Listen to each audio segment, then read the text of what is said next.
Pakistan super league পিএসএলের অভিষেক ম্যাচে বল হাতে গতি দিয়ে প্রতিপক্ষ ব্যাটারদের বুকে কাঁপুনি ধরিয়ে দিলেন নাহিদ রানা।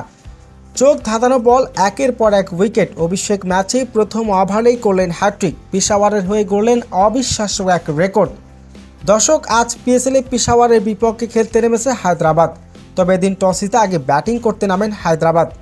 অভিষেক ম্যাচে ষষ্ঠতম ওভারে বল হাতে আসেন নাহিদ রানা। পিএসএলের অভিষেক ম্যাচে বল হাতে সুযোগ পান তিনি। পেশাওয়ারের হয়ে খেলতে নেমে শুরুটা ভালো ছিল না নাহিদ রানার। নিজের প্রথম ওভারেই হজম করেন একটি 4 ও একটি ছক্কা সহ মোট 13 রান। পরে 2 ওভারেও রান আটকাতে পারেননি তিনি। দ্বিতীয় ওভারে 9 রান ও তৃতীয় ওভারে আরও 9টি রান দেন। ফলে মোট 3 ওভার বোলিং করে 30 রান খরচ করে উইকেটের দেখা পাননি তরুণ এই পেস বোলার।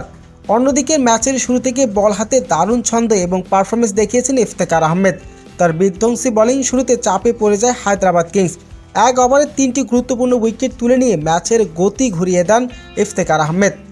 ব্যাটিং করতে নেমে হায়দ্রাবাদ এদিন নির্ধারিত ওভারের মধ্যে সবকটি উইকেট হারিয়ে সংগ্রহ করেন 144 রান। ফলে জয়ের জন্য পেশাওয়ারের লক্ষ্য 145।